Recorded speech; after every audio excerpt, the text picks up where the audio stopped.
Welcome everyone. Welcome to tonight's ACTS2 workshop, Managing Sleep Difficulties and Caring for a Loved One with Dementia, Strategies for Success. I'm Dr. Rob Glukoff, servant leader of the ACTS2 Project and professor, Florida State University College of Medicine. In case you are unfamiliar with the term ACTS2, it stands for African American Alzheimer's Caregiver Training and Support Project 2. Folks, I am very excited about the prospects of tonight's workshop. The primary goal of the workshop is to provide information about how to manage sleep difficulties in caring for a loved one with dementia. Caregivers are often faced with challenges in assisting their loved ones to get adequate sleep. They also experience their own problems falling asleep due to caregiving demands and returning to sleep following nighttime disruptions. Here's your opportunity to ask questions about these important concerns and to get answers from those in the know.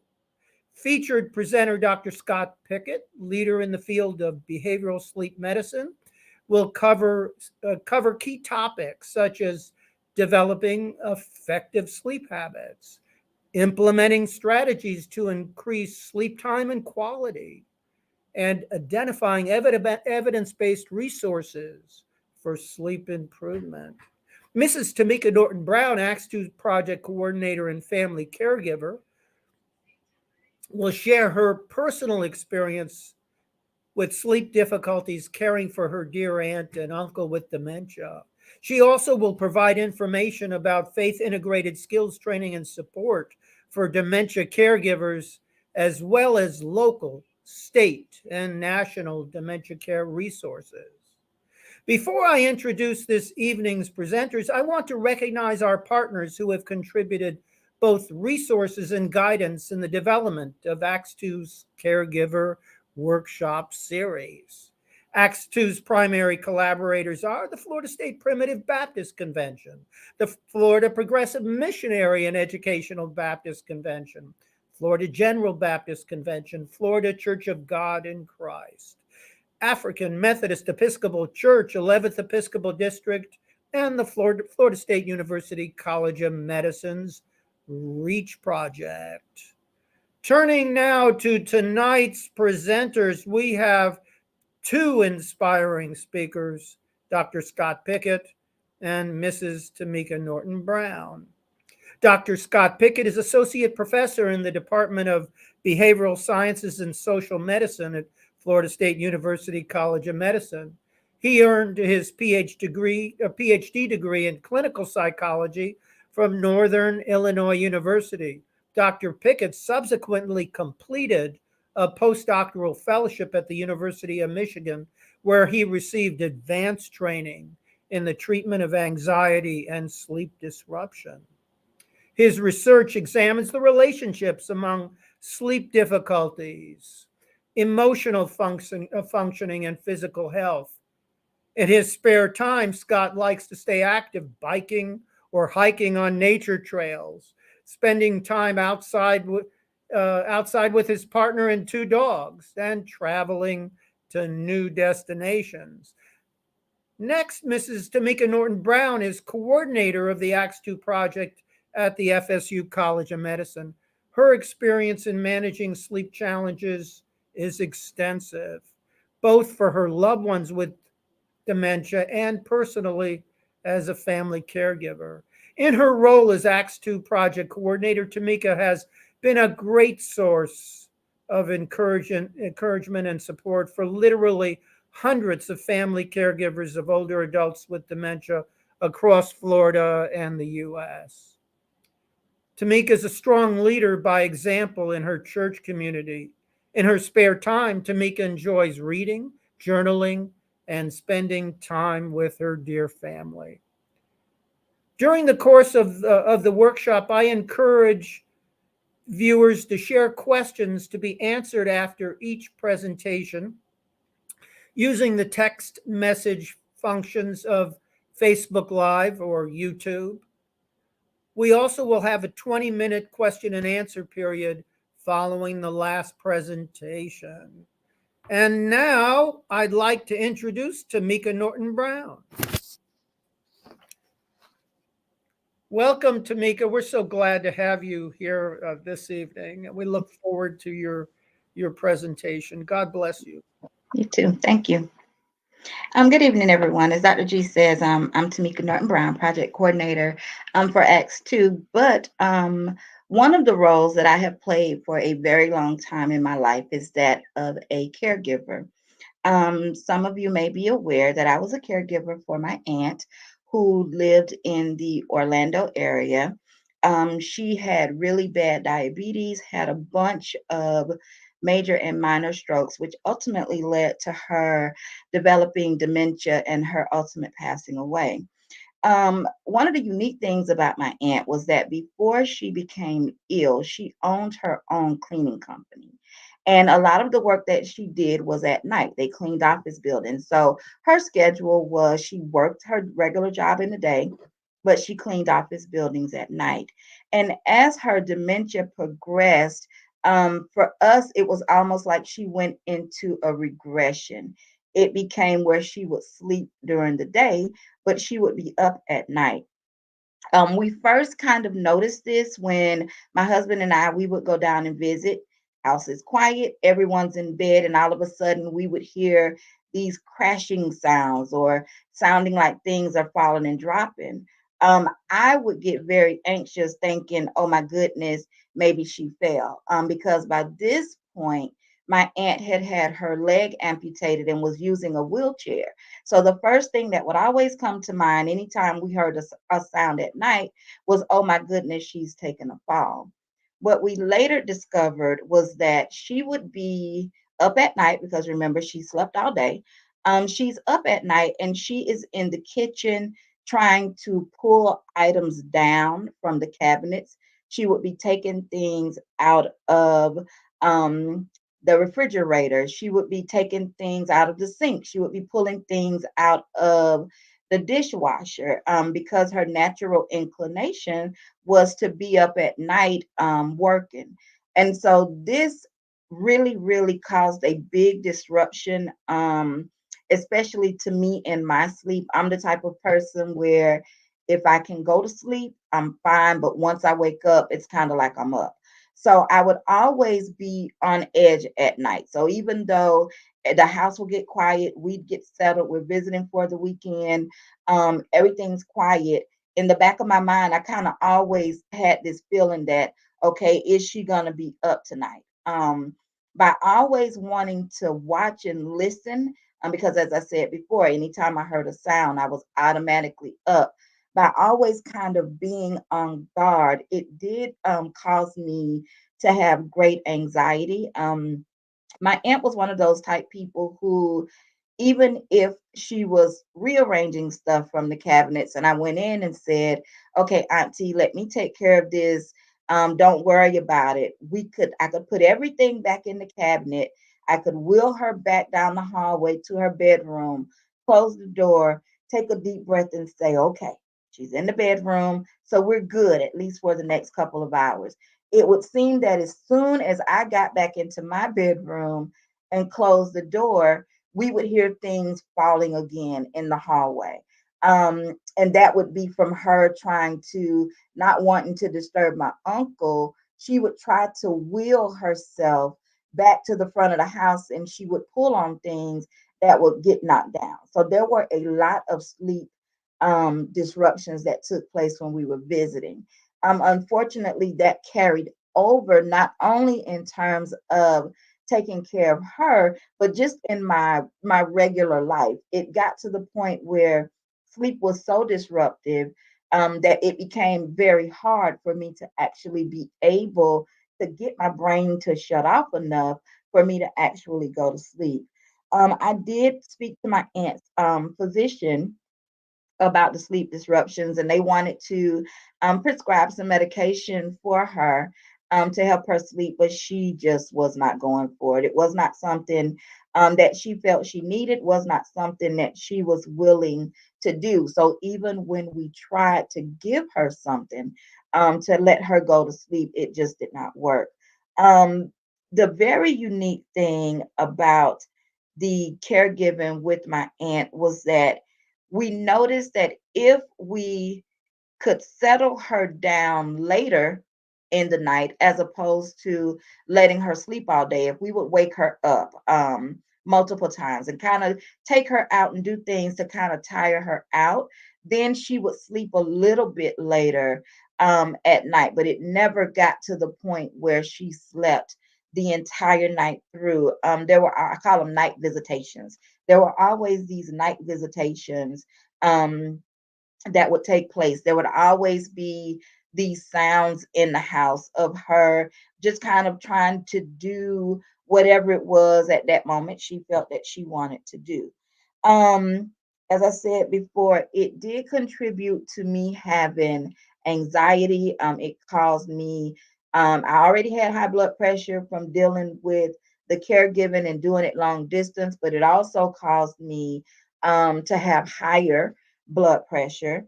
It also caused me to have migraine headaches simply because I was not able to rest at night. So it caused me to have migraine headaches. It has taken me a very long time. One thing about me, I'm very open and honest about the things that I have gone through in my caregiving journey. It has taken me a long time to kind of get myself to a point where I can settle down at night. But I will be completely honest and say that since my husband has been sick, he has some chronic health issues. I feel like I'm on guard again. So sleep does come, but sleep comes in sections. It comes sporadically. And I'm glad that we are having this workshop tonight because not only hopefully it will be able to help you, hopefully there will be something that will be there to help me as well.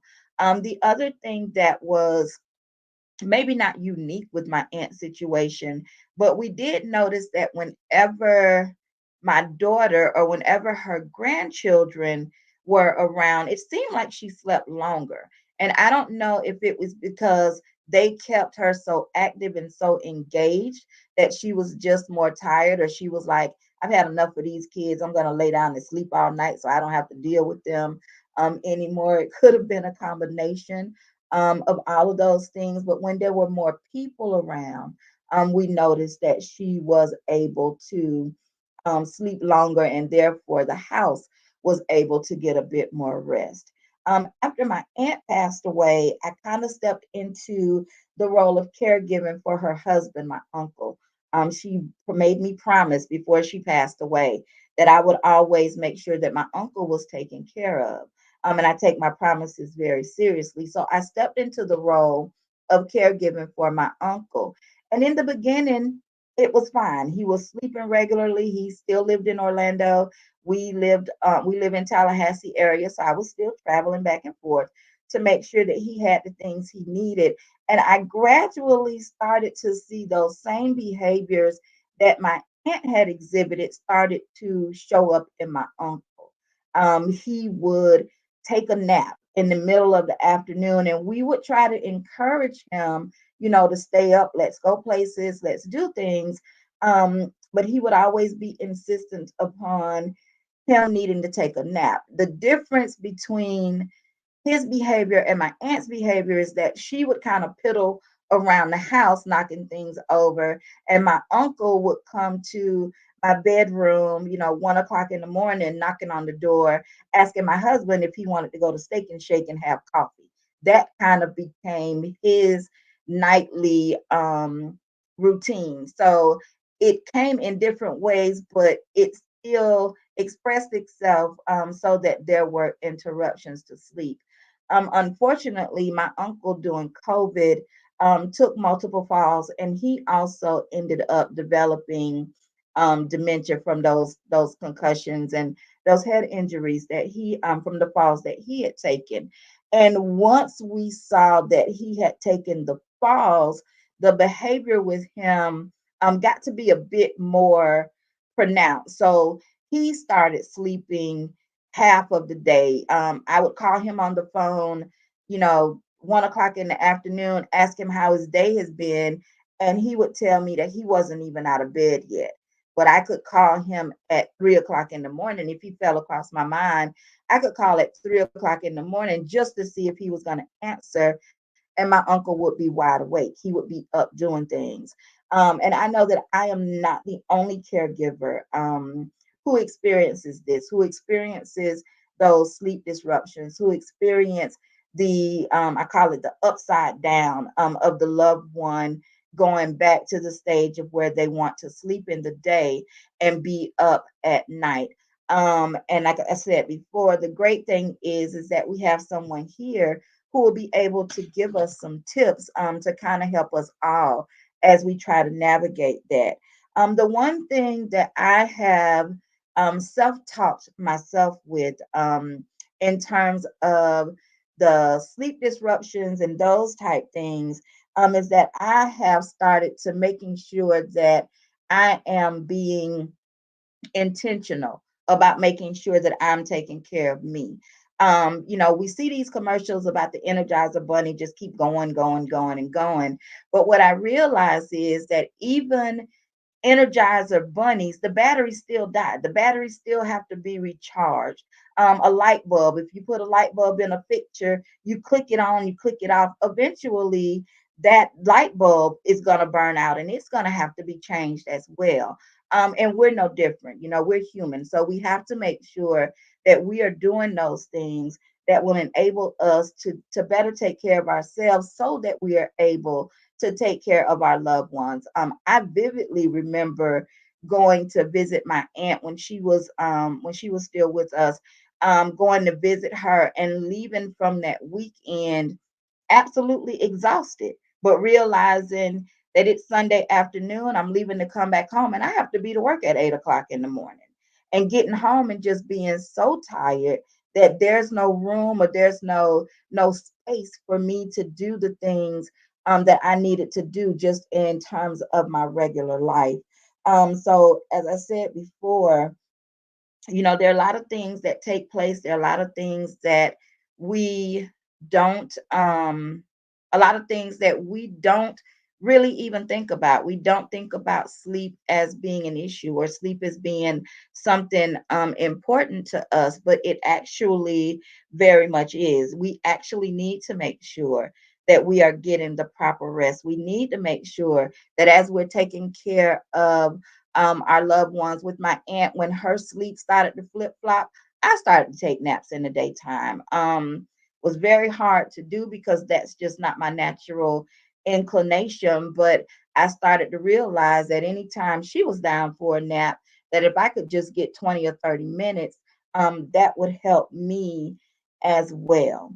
I appreciate the opportunity to talk about what my experience as a caregiver was and the sleep disruptions and kind of the way it affected me, not only in terms of my caregiving role, but also in terms of my everyday life. So I really do appreciate some of the things that I have had to go through because it gives me information and it gives me a vantage point that I can share when I'm talking to other caregivers who may be experiencing the same thing. So I thank you all so much for giving me the space just to talk a little bit about the things that I have gone through.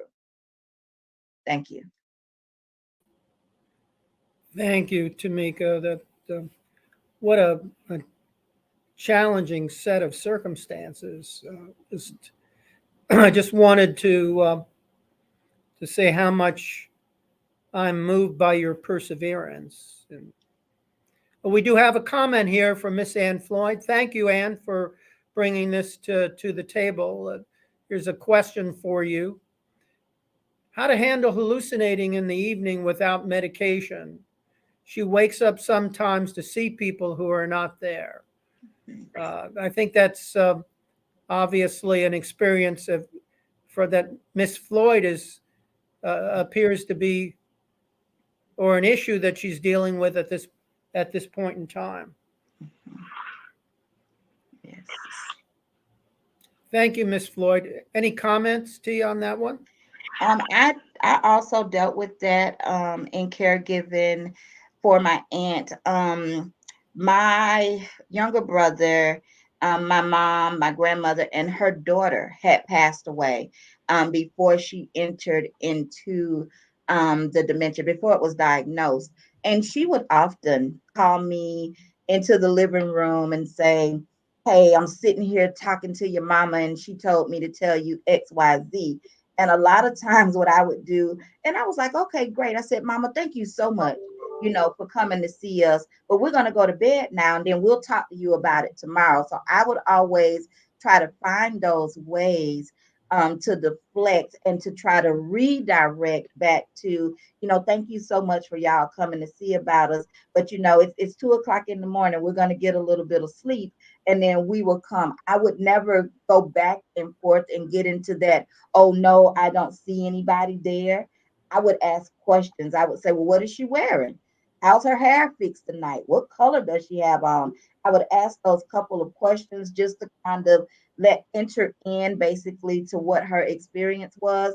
And then I would redirect it back to, "Well, mama just told me that we need to go to bed and get some sleep and she'll come see us tomorrow." And that's just a personal example of the way that I dealt with that situation. Thank you, T. Tamika, that's very helpful.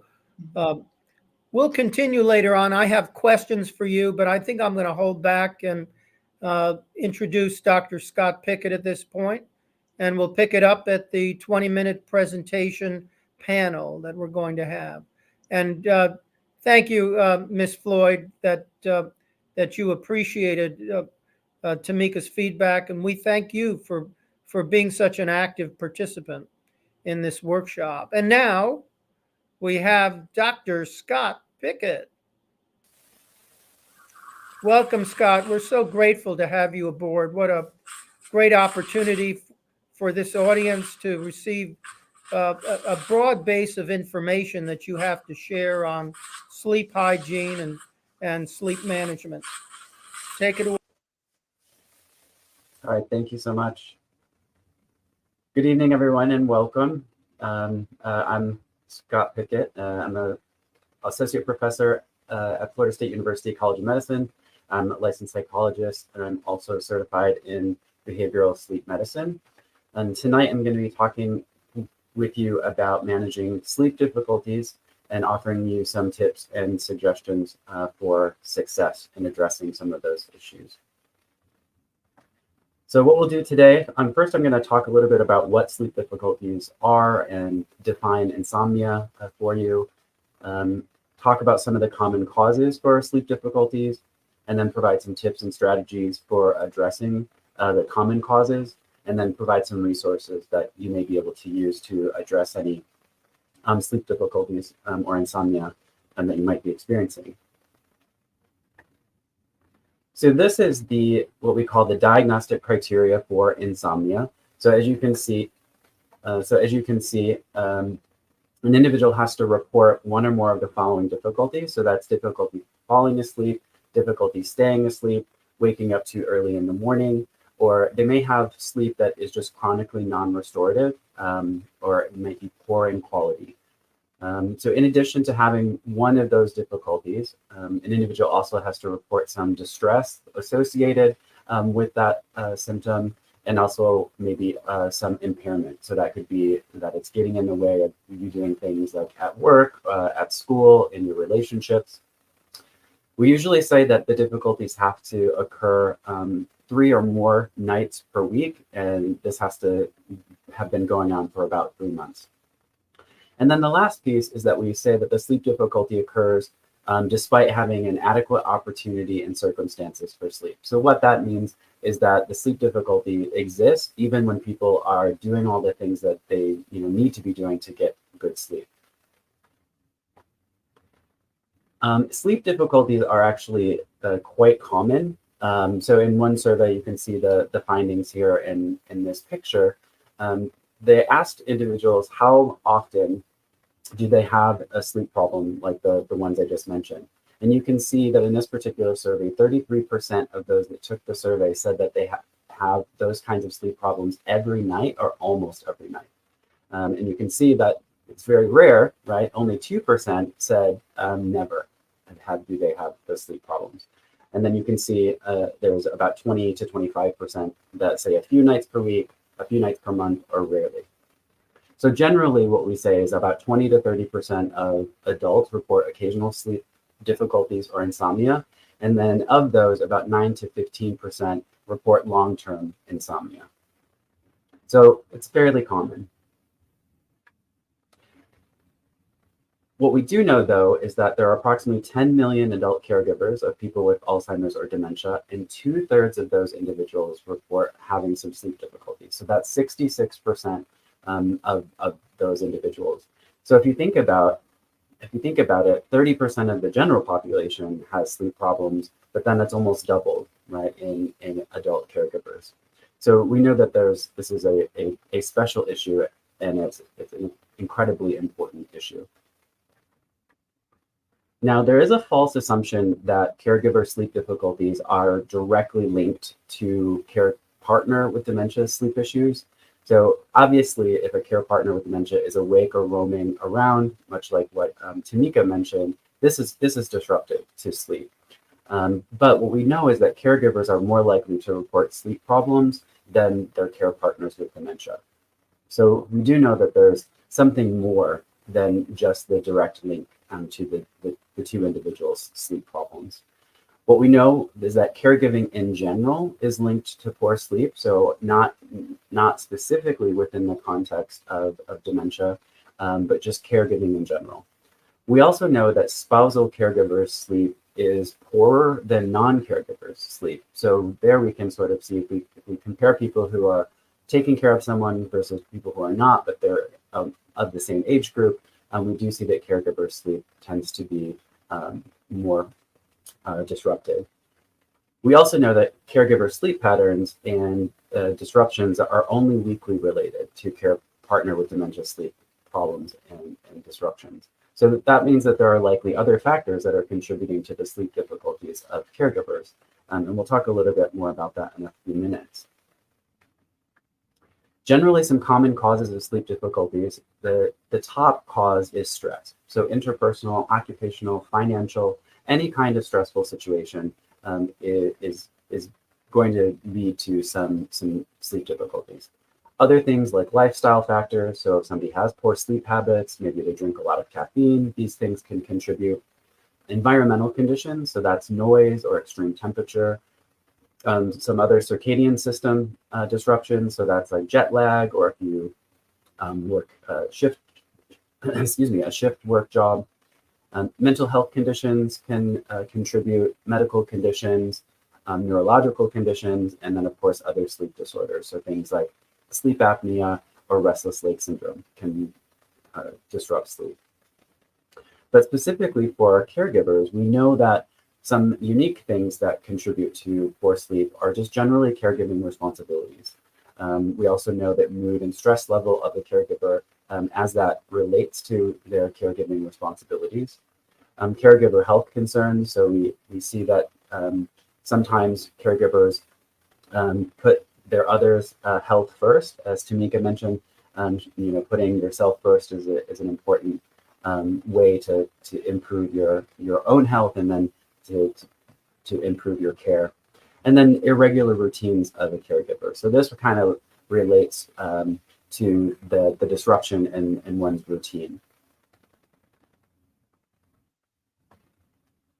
So when we talk about the development of sleep difficulties and then insomnia, we usually look to this model. So we call this the 3P model. And what we see here is that in premorbid, or before any kind of insomnia or sleep problem develops, we all have some predisposing factors, right? So we have things that might set us up to the development of some kind of sleep problem. Usually for the vast majority of individuals, that's not enough to sort of bump above the threshold and develop insomnia. But it still puts us at a little bit of increased risk. What tends to tip the scale and develop some insomnia are precipitating factors. And those are some of the things that I just talked about in terms of causes of sleep disruption. So stress, for example, right, a medical condition. Those things tend to be what bumps us up above the threshold, and then we develop some sleep problems and start to have difficulties that look a lot like insomnia. Now, usually what most people do when that starts to happen is they start to do things to try to compensate or try to address their poor sleep. And we call these things perpetuating factors. And some common things that people do is they start taking naps in order to address sleepiness. They might start drinking more caffeine in order to stay alert or awake throughout the day.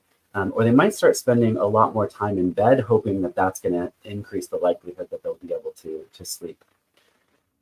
Now, we're going to talk a little bit about addressing those perpetuating factors. But before we do that, I'm going to talk about addressing some of the precipitating factors. Now, in some cases, when somebody experiences something that is beginning to disrupt their sleep, it may subside over time on its own, right? It may be something that goes away. But it may not be. So it may be that an individual has to deal with both the causes of those precipitating factors, as well as addressing the perpetuating factors. So we're going to talk a little bit about both of those today. So if we're talking about a care partner with dementia, sleep difficulties are contributing to a caregiver sleep issue. So like I said, it can happen, and Tomeka gave a great example of this happening. So what are some possible things that you could do? Well, it could be that addressing anything like alcohol use, smoking, or caffeine usage throughout the day, so helping the care partner to reduce any of these behaviors. Having snacks before bed can be a good idea, so that there isn't any waking up feeling hungry, or waking up and then start to think about doing something like going to get something to eat. Increasing daytime activity. So Tomeka talked a little bit about that as well. So great advice. Or trying to shift to more activities earlier in the day. That will allow for more activities earlier, and then more calming and winding down activities later. Trying to reduce napping or restrict napping to only late morning or early afternoon, and keeping those naps pretty short. Consistent bedtime routine is very helpful, and that would be including time to get ready for bed.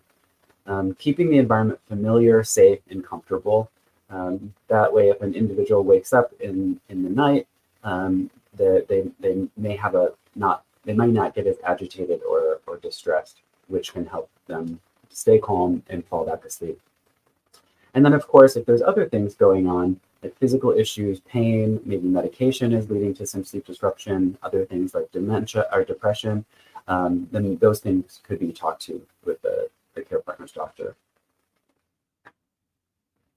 Another common cause for sleep disruption is what we call sundowning, and I'm sure many of you are already aware, but sundowning is a state of confusion, agitation, or disorientation that occurs from the late afternoon into the night. And this can obviously cause some sleep difficulties. So a couple of suggestions around this. Again, predictable routines can help to reduce confusion, can help to reduce agitation. Having some calming activities in the evening also to reduce some of that agitation. Try to reduce overstimulation and tiredness in the evening if one can.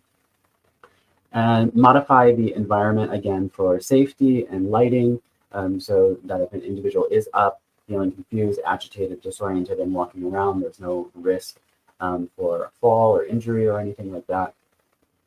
Offering support and reassurance. So I think, actually Tomeka gave a great example in relation to, talking to people who may not be there, right? So instead of fighting against it, you can kind of go with it. And sometimes, that could be the same when an individual is in this state of confusion. And then, of course, try to adjust expectations. This can sometimes be easier said than done, but we will talk a little bit about how you might be able to address some of those things too. And then, of course, talk to the doctor about the experiences. So we know that caregiving is difficult and it can feel overwhelming and stressful, and those things can impact sleep.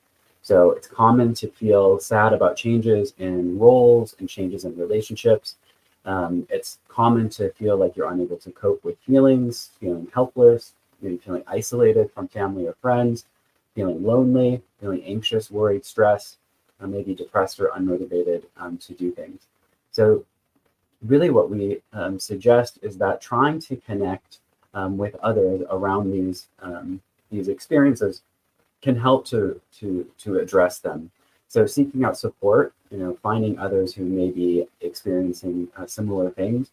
So maybe a support group, maybe seeking out counseling to talk about these things. They can also help with strategies in the counseling session. Learn positive thinking and positive self-talk. We're going to talk a little bit about that in a minute. And then learn other strategies to try to manage stress or lower one's stress. So we say learn positive thinking and positive self-talk. So the whole point behind learning positive thinking is to try to stop that stress response cycle. So what tends to happen is we start to have some negative thoughts about something, and then we start to feel bad about it, or it increases our stress around it. And so by changing the way that we're thinking, we can help to break that cycle. Now, of course, the easiest way to break the stress response cycle is making the problem go away. So if there is a way to solve the problem or address the problem, obviously that's going to be the best approach, but sometimes that isn't possible. And so, maybe reducing the problem in some way, and if that isn't working, then learning to cope with the problem. So the first step really is to identify any unhelpful beliefs or thoughts that one might be having. Some common unhelpful thoughts are things like all or nothing thinking, right? So saying things like, it'll always be this way, right? Or things that never go my way, that would be all or nothing. Awfulizing thinking is really when you start to catastrophize and start to think this is the worst thing that could ever possibly happen, or thinking that what is happening, right, is the worst experience, or that you can't handle it, or focusing only on the negatives. So it's very common for us when we have a bad experience happen to really focus our attention on that bad experience. But it's good to be able to sort of step back from that experience and start to look at some of the little positive things that might have happened throughout the day as well. So really trying to reduce that focus. Now, here are some steps to changing positive thoughts and self-talk. So first, identify the situation that is leading to some of the negative thoughts that you might be having. And then identify the thoughts that you're having in that situation, and then recognize what emotions or feelings are tied to some of those thoughts. And then this is really the trick and the strategy, is start to challenge what those thoughts are, or start replacing those thoughts with a more helpful thought. So if you say, this is the worst thing that could ever happen to me, you could say, let me think about that. Is this really the worst thing that has ever happened?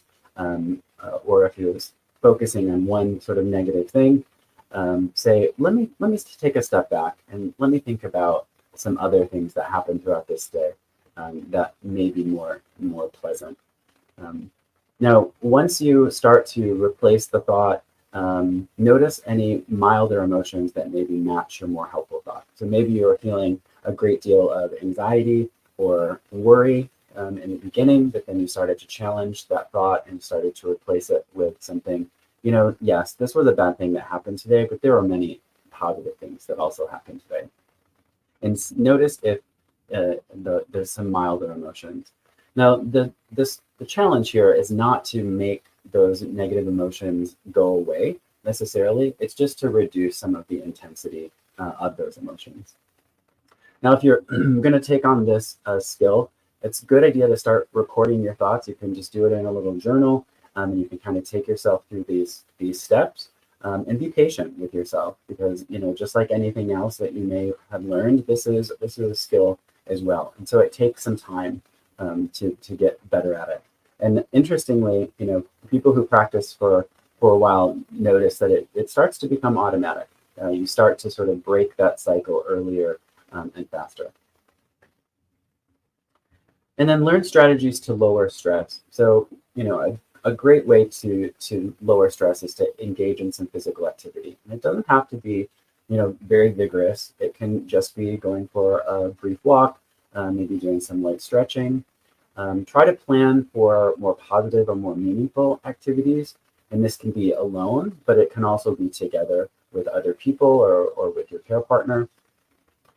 It's a good idea to monitor your stress. If you're going to take on the positive thinking challenge, you're also going to see that you are talking about your emotions or writing and monitoring your emotions more often.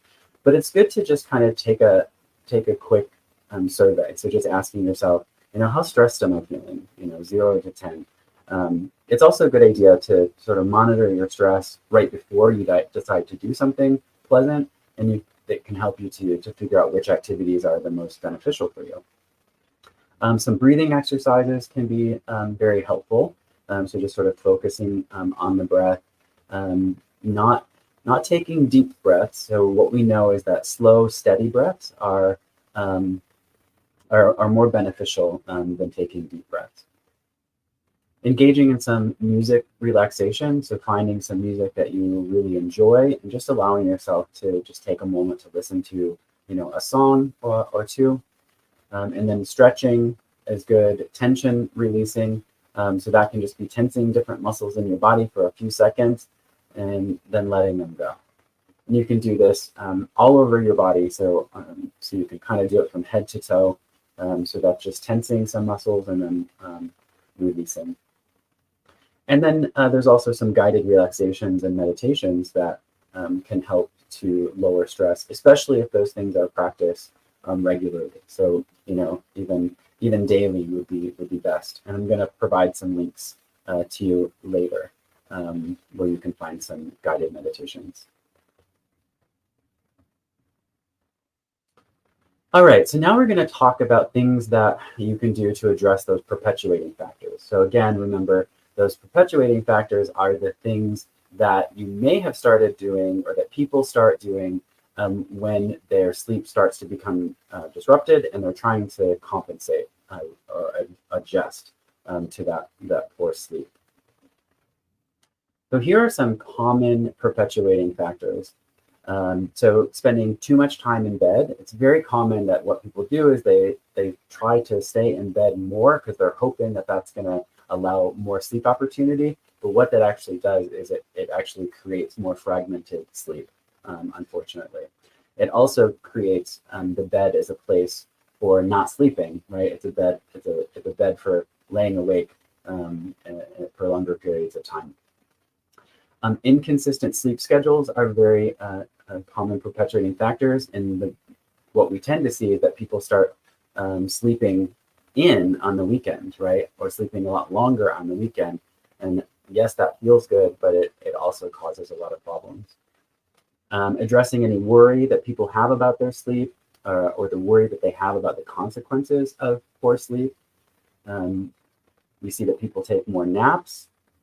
We see that people are more restless and stressed out in the bedroom. Sometimes people start taking sleep medications, and they can be good in the short term, but they can actually increase the severity of the sleep problem in the longer term. And then, of course, caffeine and alcohol usage. So people start drinking more caffeine throughout the day to stay alert, and then some people will drink alcohol in the evening to calm themselves down or to help them sleep. So these are some things that we would address. The way that we would address them is through a intervention or a treatment, which we call cognitive behavioral therapy for insomnia. And so cognitive behavioral therapy for insomnia, or what we call CBTI, has three main components. So there's a behavioral component. So in this behavioral component, we're really trying to address excessive time in bed, irregular sleep schedules, cutting out sleep incompatible activities, and addressing any hyperarousal or stress. And those things are done through sleep restriction or compression, which we'll talk a little bit about, stimulus control, which we'll talk about, and then relaxation exercises. It's a great idea to practice relaxation exercises or meditation to help you to reduce stress, because that way if somebody wakes up in the middle of the night, instead of getting yourself stressed out or agitated, you can engage in some relaxation that can help make it more likely that you'll fall asleep. And then there's the cognitive component, and this is adjusting beliefs, attitudes, or thoughts around sleep. So addressing any unrealistic sleep expectations or misconceptions about sleep problems, and then helping to develop more cognitive coping skills. And then there's an educational component, and that educational component is what we call sleep hygiene. And sleep hygiene is basically the things that you're doing during the day that is going to make it more likely that you'll be able to sleep at night. So sleep hygiene education is basically a list of do's and don'ts. So here are some of the do's. So set a regular schedule. So this is a regular schedule for sleep, meals, and daytime activity. Try to keep that schedule the same for 7 days of the week. That's going to be best. And this really helps to get the circadian rhythm back on track. So basically that means your sleep and wake cycle back on track. Have a wind down routine before bed. An hour is probably best, but for a lot of folks that's a long time. So we say at least 30 minutes if you can. Try to get appropriate light exposure daily. So light early in the morning when you wake up is a great idea. If it's dark outside, you can turn on the lights in your house. That will work until the sun does come up. Exercising regularly is good for sleep, but doing it not too close to bedtime is a good idea. We usually say not to do vigorous activities about 3 to 4 hours before bed. And then create a sleep conducive environment. So we say an environment that's calm, cool, and quiet. And then here are some of the don'ts. So don't consume liquids too close to bedtime, so it reduces the likelihood that you'll wake up and need to use the bathroom. Do not consume caffeinated products in the evening.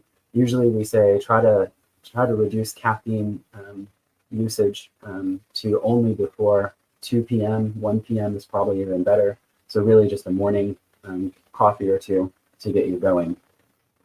Don't consume alcohol too close to bedtime. So we know that alcohol does have somewhat of a calming and sedative effect, but it also then has a withdrawal effect later that actually increases activity in the body. And so if you're already sort of having sensitivity to poor sleep, if your body starts to feel that agitation, it's likely going to wake you up. And then don't smoke or use other drugs, especially close to bedtime. And then try to cut out daytime naps. Now we say if you're not feeling well or something, you got to take care of yourself. But if you're really just trying to adjust to poor sleep, we really suggest not taking daytime naps and trying to do some of the other strategies that we've talked about first. So what we do know is that the daytime naps sort of take chunks of sleep out of the night. Now, if somebody has to take a nap, they just can't not take a nap, we say try to do it late morning or early afternoon and try to limit it to about 20 minutes. There are other things that can actually be just as refreshing as a nap. So some stretching, yoga, actually splashing cold water on your face or wrists can actually be somewhat helpful as well. Now we're going to talk about stimulus control. And stimulus control is really about changing your relationship with the bedroom and the bed. So many people who have sleep difficulties or insomnia find the bedroom to be a stressful place and find the bed to be a stressful place because the minute they lay down, their eyes are wide open. And so that, of course, is a stressful experience. So what we suggest people do is to change the stimulus, right? To control the stimulus, control the bed as a stimulus. So this does take a little bit of time, but the suggestions are to go to bed only when sleepy. So instead of getting in bed early, trying to get that sleep and then laying there, with your eyes wide open, it's a better idea to do something calm and quiet in a dim light, and then go to bed when you're sleepy. Only use the bed and bedroom for sleep and sexual activity, or if you're ill and you just need to recover, that's a different scenario. But the idea here is that the more activities that you engage in the bedroom, the more likely it is that your brain does not think of the bed or the bedroom as a place for sleeping. So we really do suggest that people don't watch television in the bedroom, try not to read so much in bed, maybe read in a chair somewhere else, and then move into the bed when you're sleepy and ready to go to sleep. This is an important one. So if you're in bed unable to sleep, we suggest that you don't lie there for more than 15 or 20 minutes. If you think you're lying there for 15 or 20 minutes, we suggest you get up and go do something calm, quiet, and dim light, and then only return to bed when you're very, very sleepy. And then keep a fixed wake time regardless of the amount of sleep that you've obtained. So this is really difficult because you might have had a pretty bad night of sleep and you really want to sleep in. But what we know is that if you can set that wake time and get into the good bright light early in the morning, that's going to be the best benefit for you on the next night of sleep. And that's really what we have to remember, is that last night's sleep is behind us, and we have to do what we need to do during the day in order to work on the next night's sleep or the next couple of nights of sleep. And then you can see on stimulus control instruction, there's the avoiding daytime napping. So obviously this is a really important one. It's showing up on 2 lists. And then another thing that we suggest is what we sometimes call sleep restriction or sleep compression. And this is really about limiting the time that one is spending in bed. So you can see on this picture here, in week 1, this individual has a lot of awake time while in bed. So they get in bed, you can see around 10 p.m. They're laying awake for a long time. They fall asleep for a while. They wake up. They're awake for a while, fall asleep, etc. And then in the morning when they get up, they continue to lay in bed, and they may be in and out of sleep, but likely are just awake and trying to rest. So what we know is by spending longer periods of time in bed, that increases the likelihood that your sleep is going to become broken up or become fragmented, is what we call it.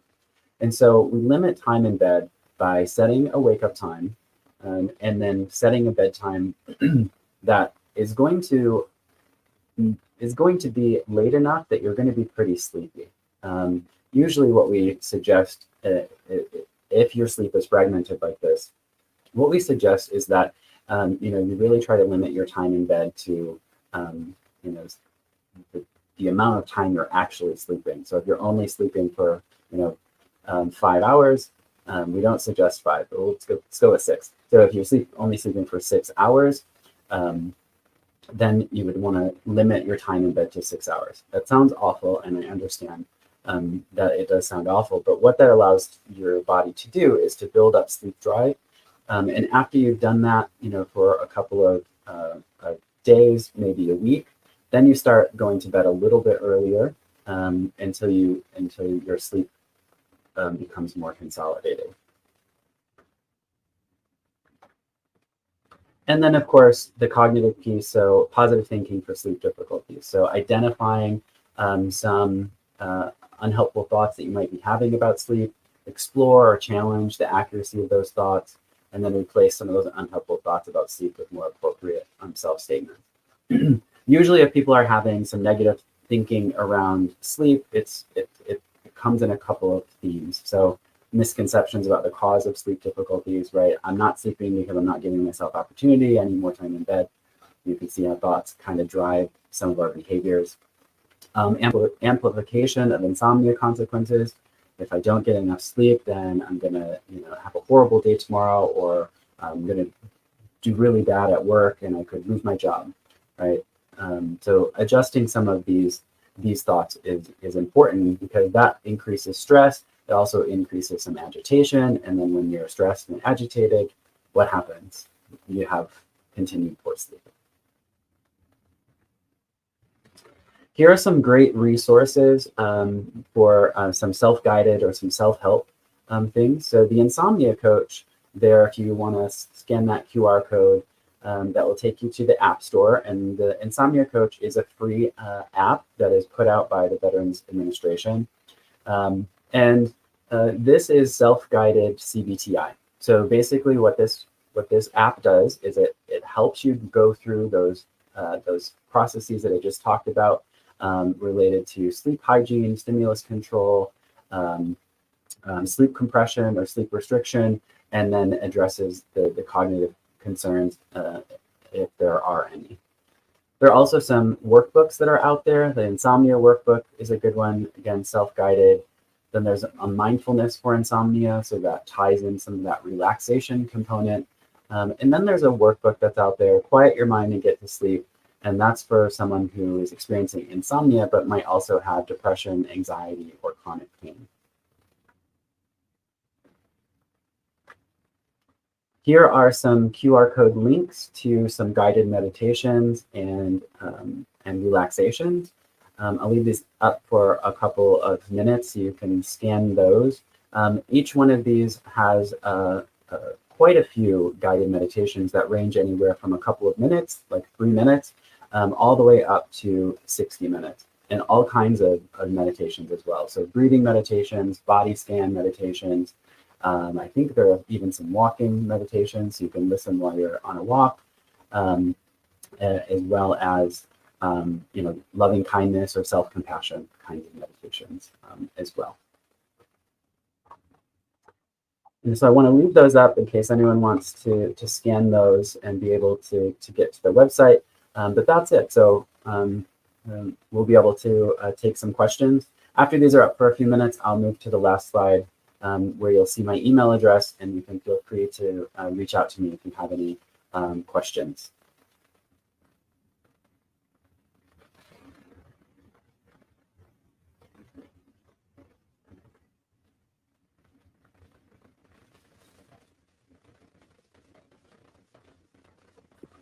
Outstanding presentation, Scott. That was so helpful, rich in understanding the 3 Ps, precipitating factors, perpetuating factors, and predisposing factors.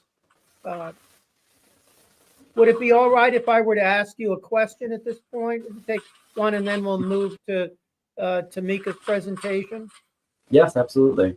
You did talk a few times about the importance of or the implications of napping, and maybe resisting the urge to nap frequently. Can you just tell us why is it that napping is a perpetuating problem that leads to further difficulties for persons who are struggling with insomnia? Yeah. So, what we know about sleep in humans, right, is that we all have sort of an individual amount of sleep that we need, right? And we hear commonly, you need 8 hours of sleep, right? Well, that's just the average. The pretty normal sleep range is from 6 hours to 10 hours, right? So some people only need 6, but some people actually need 10 hours of sleep. But what we know is that human sleep, whatever is your individual, and sometimes you gotta figure that out for yourself. But what we know is that sleep should be consolidated, right? So it should be packed together, right? And maybe there will be little wake ups here and there, but it really is consolidated into one chunk, right? What we know is that when you start napping during the day, right, you're taking a chunk of the sleep that's supposed to be at night and you're moving it somewhere else, right? And so when you move that sleep to somewhere else in the day, then there's going to be a hole of some kind in the evening, right? And for most folks who take a nap, right, maybe it's too close to bedtime, or it's later in the afternoon, or it's too long. Usually where we see the chunk that's taken away is at the beginning of the night, right? They go to bed and they can't fall asleep. And then what happens, right, is that creates some of the other problems that we've talked about. You're laying awake in your bed, not sleeping, becoming anxious, irritated, agitated, and then the cycle starts, right? Because then the bed is not necessarily a place for sleeping, right? It's a place for laying awake and being stressed out, right? And then, you don't sleep as much as you should or wanted to, and so you wake up and you don't feel good, right? And so then you take a nap the next night, right? So what you've done is you've taken that chunk again and you've moved it somewhere else, And you see how this cycle just sort of develops. That's such a helpful explanation. Thank you so much. We're obviously going to be addressing in more detail when we have the 20-minute panel discussion, some of the questions that the audience may have and that we have.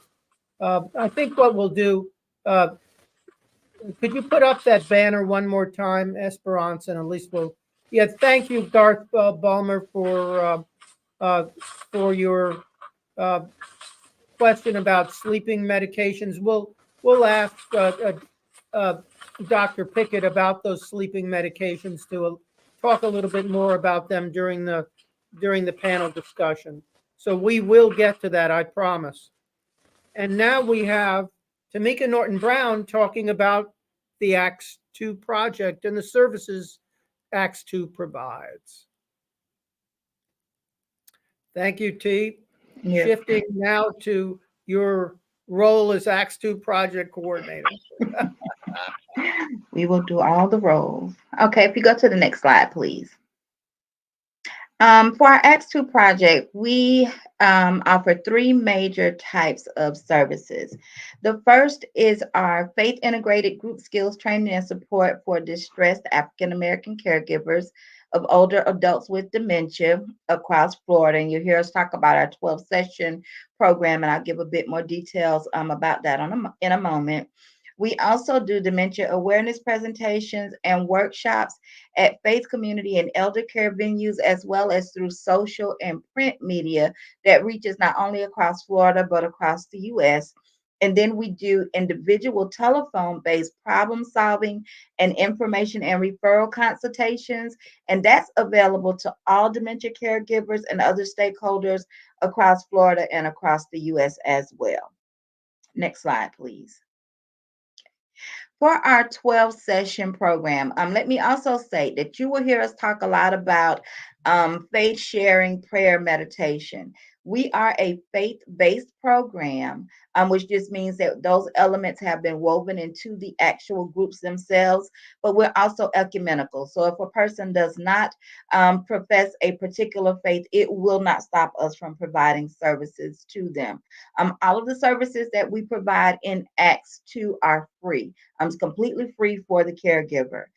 For the 12-session program, in order for a caregiver to qualify, they are Black or Black Caribbean relative caregiver, which means that if the person says to me that they're taking care of Miss Sally down the block that they love like an auntie, if they consider that person to be their relative, then I will consider that person to be their relative. They need to reside in the state of Florida, spend at least 6 hours a week in caregiving, but it doesn't mean that person has to live in the home with them, and then be experiencing distress in their caregiving duties. And there's a measure that I use for that. In the 12-session program, it includes 7 group skills building, so 3 caregivers in a group, and 5 individual sessions. All sessions are delivered weekly over toll-free telephone by trained lay pastoral care facilitators. And you'll hear us talk about lay pastoral care facilitators, and those are basically lay persons, so not pastors, from the faith community or community at large who have seen a presentation, said they're interested in leading the sessions, and we train them to be able to lead the sessions. In those 5 individual sessions with the facilitators, they focus on goal setting and problem solving to address concerns that the caregivers have identified.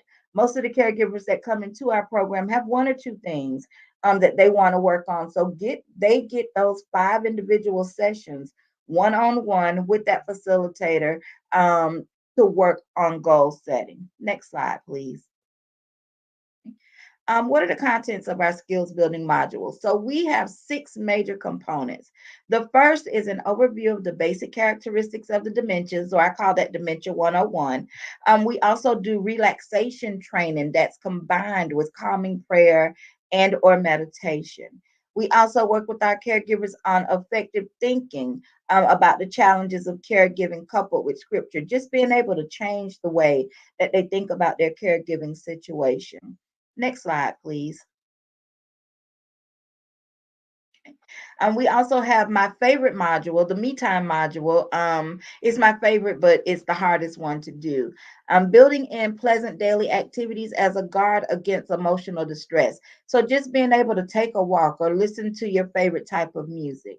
We also work with the caregivers on communicating effectively, not only with the care partner with dementia, but with family and health professionals. And then lastly, developing those effective problem solving skills through that personal goal setting. Next slide. Um, I mentioned before that we do dementia awareness training, we do brief problem solving consultation and information and referral. And what I'm going to do now is just to give a more detailed and some examples of what we mean when we say dementia awareness training. So for dementia awareness training, the ACTS2 staff members, we do both in-person and virtual dementia awareness training to family caregivers and interested parties. So some of the topics we cover when we do this training is basic information about the characteristic and stages of dementia. So like that Dementia 101. We also talk about risk factors for Alzheimer's disease and related conditions. And then we talk about strategies for preventing or delaying the onset of dementia. Next slide. For our individual problem solving consultation. Let me also remind you that for the problem solving consultation and also for the information and referral, this is available to all caregivers, regardless of race, regardless of location. So, one or two problem solving sessions delivered over our toll free telephone by our ACTS2 staff members. In those situations, the caregiver will prioritize one or two goals, and they work with the facilitator in developing an action plan. And some of the more common problems that we hear about are they're having difficulties with bathing and hygiene for their loved one, or maybe they're having challenges getting their loved one to eat, and also difficulty in getting help from family members. Next slide, please. For our information and referral consultation. Once again, available to our caregivers, regardless of race, regardless of location. That caregiver prioritize their I&R goals, and we will work with them to develop an action plan.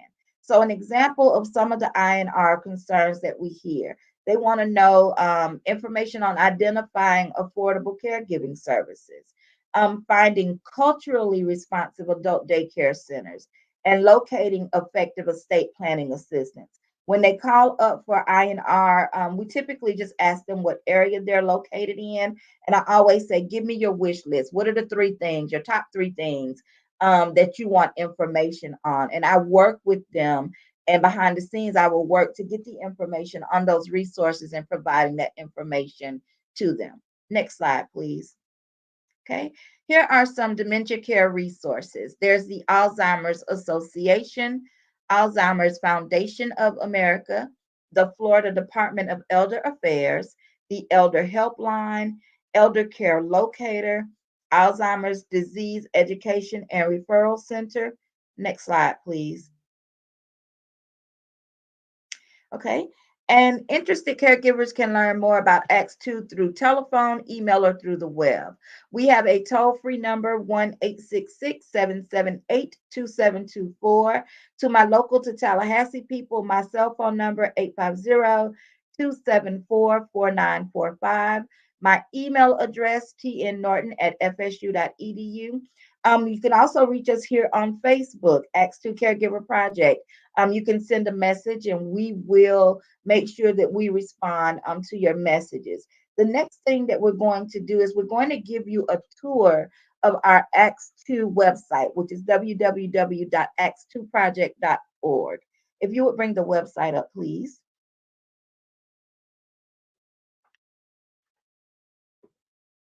Okay. We have a newly updated website that we have made more user-friendly. So if you would go to program services, go. Okay. On this page, you will find more information about what we offer, what to expect from the 12 session. It talks about problem solving consultations. All of the information that I just provided, you can find on our program services page. If you will go up and click on caregiver resources. Okay. On our caregiver resources page, we also have a video archive of all of the webinars that we've done so far. We've included things like prayers and readings. We have information on basics of dementia, information on caregiver well-being, just trying to be a one-stop shop, or at least a one page where you can go and get information on different things. If you will go back up and go to donate, please. Okay. As we said before, everything that we do is free, from the 12 sessions all the way to the workshops for the community. Everything done in ACTS2 is free. So if you would like to receive information on how we are funded, or if you're interested in donating, come to our website, click on donate, and all of that information is there. Okay. If you will go back up and click on contact, please, ma'am. For our contact page, I always tell people, even if you just have a question and not sure what you want to ask, or if you want specific information, come to our website, fill out the contact form. That form will route directly to me in my email. So myself or one of the other staff members will make sure to get back with you. So we thank you so much for this portion. And if you would bring everyone back up for the panel discussion, please.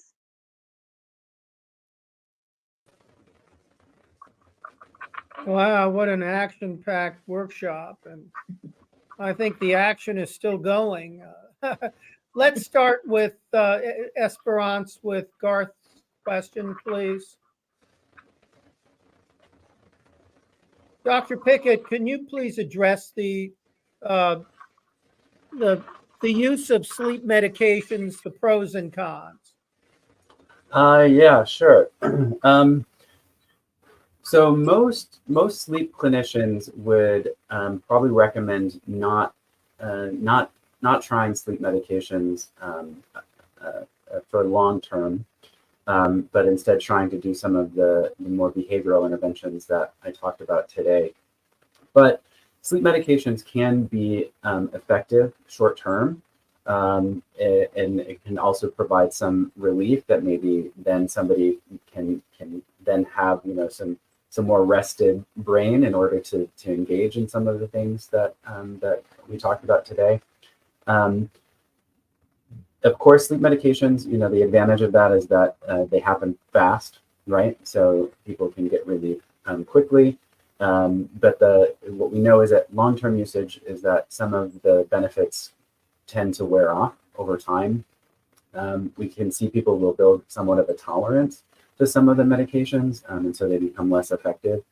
The other issue is that when one stops taking the medication, it's very likely that they'll have what we call insomnia rebound. So everything will come back, when one stops taking them.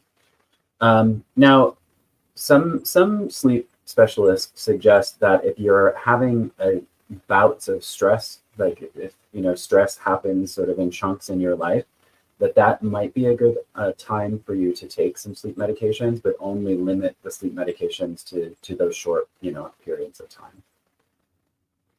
Thank you so much. You're welcome. So helpful. Question for you again, Dr. Pickett. I think it might be relevant overall. What are some of the warning signs for caregivers to determine that they need to seek professional assistance for insomnia or sleep difficulties? What are the red flags? So I would say the frequency by which someone's starting to have some sleep problems, right?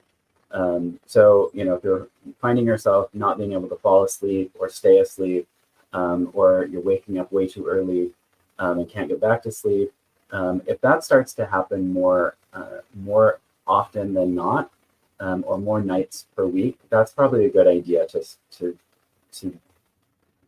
reach out to someone or to find one of the resources that I talked about in order to start addressing one's sleep.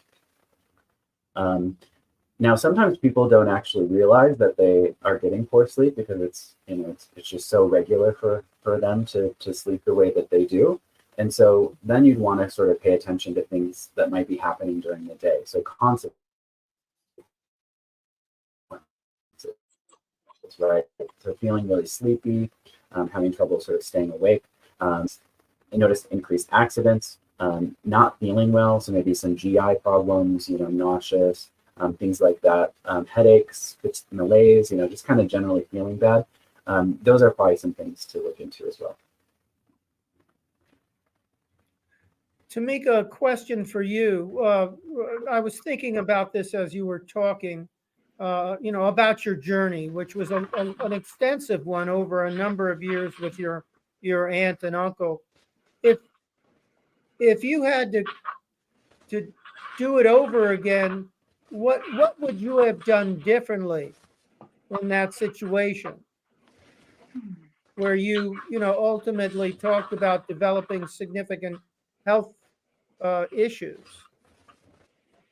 I think if I could do anything over again, the one thing that I would do was be to talk to somebody about it. I didn't share much about what was going on. And even though I was exhausted and sleep deprived, I just kind of kept pushing and pushing and pushing and never really stopped to ask anybody for any advice, never really stopped to ask anybody, do you know of something that I can try? And even in full honesty, even when going to my primary care, and they ask how you doing, you just say, I'm doing okay. I'm a little tired, but I'm doing okay. But never really saying, hey, I'm only sleeping 2 or 3 hours a night. And that may be causing some of these other things. So I think if I could change anything, that would be the one thing that I would go back and change. Just being more open about it and realizing that not sleeping, it's not normal to not sleep. Yeah. I was just wondering, Dr. Pickett, uh, when you talked about sleep medications, sometimes folks tend to use supplements or over-the-counter medications to try to manage sleep difficulties. What are your thoughts about those supplements or the over-the-counter medications as adjuncts to managing sleep problems? I would say for the most part, anything that's a sleep aid kind of falls in the same category, as something that would be prescribed. So when I say sleep aid, I'm thinking, something like sometimes people take Benadryl, right, to try to get to sleep, or NyQuil or something like that. So I would say those fall in the same category, right? So limiting usage is a good idea. Now, some other things that are likely, less dangerous in terms of long-term usage might be something like melatonin, right? That's very common that people will take melatonin for sleep. You might want to talk to your doctor about how to take melatonin. So as far as we know, we don't think that it's dangerous because it is sort of a naturally occurring substance in the body. But most people take it at the wrong time. So people treat it like a sleep aid. So they'll take it right when they're going to bed. And that's not very helpful, actually. So what we know with melatonin is that it actually starts to build up in your body earlier in the evening. So, usually more around when the sun is starting to set, your body will start to produce melatonin. So if you take it earlier in the evening, like, a couple hours before bed, then that's actually going to boost your melatonin, and then that will increase the likelihood that you might be sleepier later. But again, probably should talk to your doctor about it just to make sure that your doctor doesn't have any concerns. But for the most part, what we know is that melatonin can be helpful. Just another question for you, as someone who's certified as in sleep medicine, behavioral medicine. Uh, how how much does the public have access to those who are trained in sleep behavior medicine Not at this point in the United States? Yeah, unfortunately there are not a lot of us, right, who have gone through the training and have the certification, but it is on the rise. We're also seeing more nurses and nurse practitioners being trained, who can provide some of these interventions as well. But that's actually one of the reasons why the Veterans Administration developed that the app that I showed you is that it is based on an evidence-based treatment, right? So we know through research that it's very effective in helping people to improve their sleep, and it can be self-guided, right? So then you don't need a person like me there to guide you through. But there are other kinds of sleep docs, right, that are around, who can also provide some help as well. They just may not provide the same behavioral treatments, but they may be able to connect you to someone else. Thank you. Well, I know we're now at 8:22. Why don't we? Yeah, thank you, SP. We're on the same wavelength. Time for one final thought. We'll start with you, Tomeka. My final thought would be make sure that you are taking care of you so that you're able to take care of others. And if your sleep has gotten to the point, or your lack of sleep has gotten to the point where it is causing major disruptions to your everyday life, seek out some help. Just talk to somebody, mention it, and take advantage of any and all resources that you can. Thank you. Dr. Pickett? I think I would probably say, even though we know that sleep disruption and insomnia is unfortunately very common, especially among caregivers, the hopeful thought about that is that we actually have some treatments and interventions that work, that can actually help to improve your sleep. And so, following off of what Tomeka said, reach out and see if you can get your hands on some of those things, because they do work, and they can help you out. Yes. If anyone has questions that they would like to ask you, Dr. Pickett, can they contact you? I do believe that we've provided contact information in the handout that we provided. Yes, that is fine. Absolutely. Thank you so much. Just wanted to let the audience know that for those who have registered, we have provided all of the presentations that were made this evening. If you would like to, if you haven't registered and would like to obtain that information, there will be a video immediately following this workshop, and you can have access by clicking on that video. It will have a URL that you can get information, and it will be just click on to that little URL, and we'll be able to get you the slide presentations, even if you didn't register before the workshop. Tomeka, is there anything else I need to share in that regard in getting the presentations? They can also reach out to me directly, either via text 850-274-4945, or through my email, tnnorton@fsu.edu, and I can email them the materials.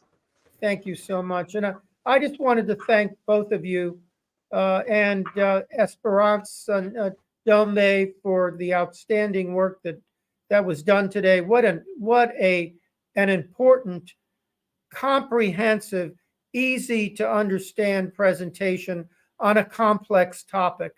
Thank you so much, both of you.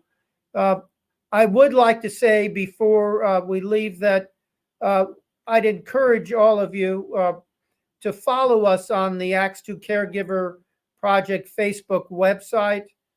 Our next workshop will focus on how to successfully negotiate challenging situations in long-term assisted care for loved ones with dementia. This is really a challenging topic, and one that there's very little information provided on how to not only avoid challenges before they occur when a loved one is moving from home to a long-term care facility.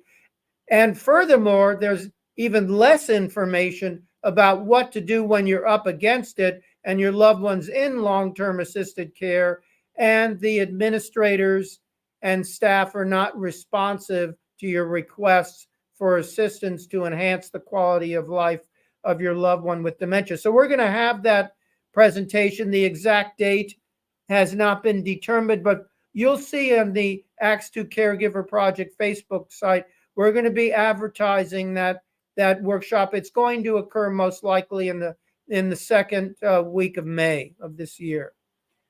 So we thank you. We are grateful to our presenters and grateful to Esperance Dombe for her skill in producing this program. And we just wish you a very, very good evening. Thank you.